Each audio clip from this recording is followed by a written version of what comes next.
Happy holidays, y'all. Welcome back to Gen Star, a channel run by two sisters, and I'm your host today, Jen, and I am back for my annual end of the year webtoon review for 2024.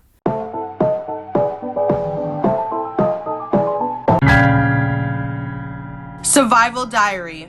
I thought this story was just meh, but it exceeded my expectations, though I do wish there was just a little more of it in the end. Ghastly Red Eye Lynn is a zombie, but unlike the others, she still has a capacity to think and feel. Lynn is living alone among her fellow zombies when she meets Rowan, a man in search of his family. The two band together to set out on what may be the most treacherous adventure of their lives. I love me a good disaster survival story, so when Star recommended this, I began reading it immediately. And I'm not gonna lie, the beginning felt slow for me. That's just because when the characters are aiming for a goal of finding Rowan's family and having to hide Lynn's secret, I'm just waiting for the juicy parts to happen. This story does not disappoint, and I honestly can't believe it got a couple tears out of me. If you like survival stories and found family type stories, I think you really enjoy this one. I just need more of it.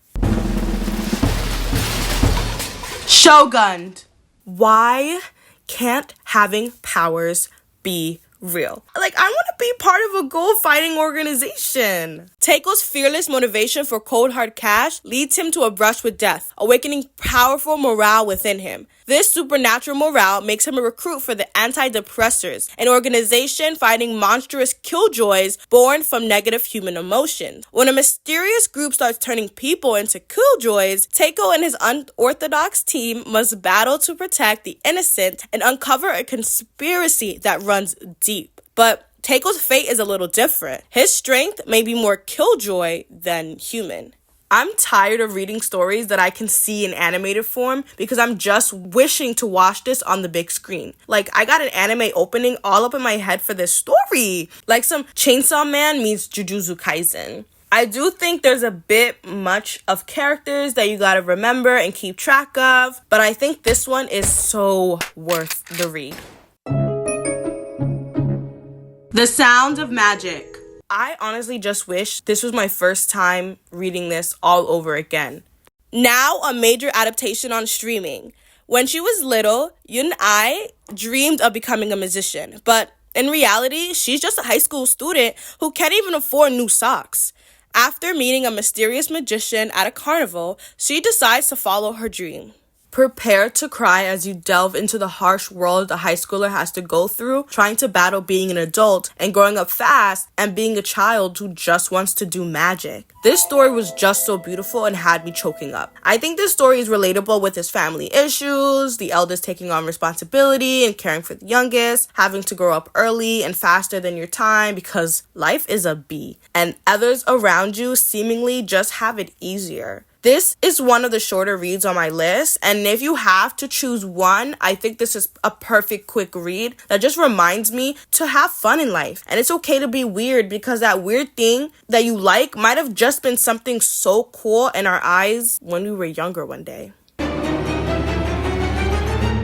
Grimoire Land. Listen, I like horror, but this is another type of scary. 6 old school friends are invited to be the first visitors of Grimoire Land, a new horror theme park that promises an experience as unique as it is spooky. But once this experience starts, there's no turning back, and they find themselves tested beyond what they imagine, facing their most desperate fears in order to survive.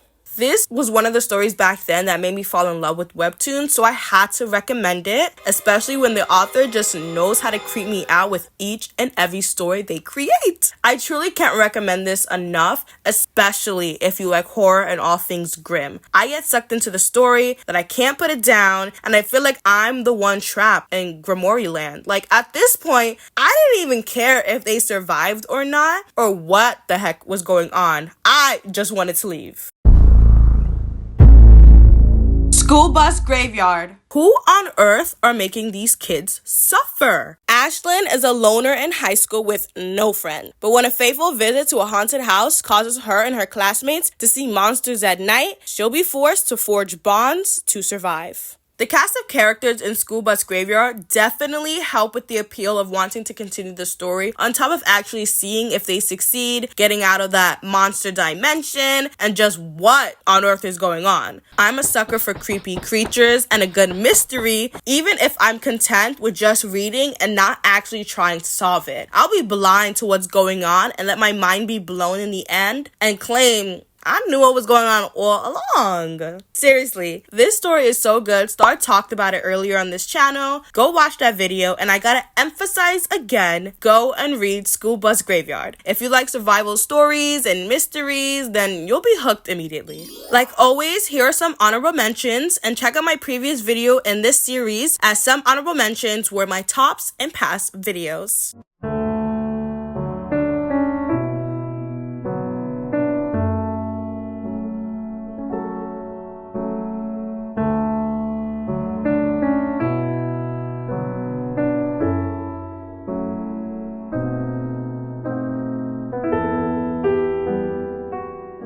That is all I have for you today. I hope you had a good holiday and a truly great 2024. Star and I hope you continue to watch us in 2025 and great things come your way and our way. Stay hopeful. Peace. Mwah.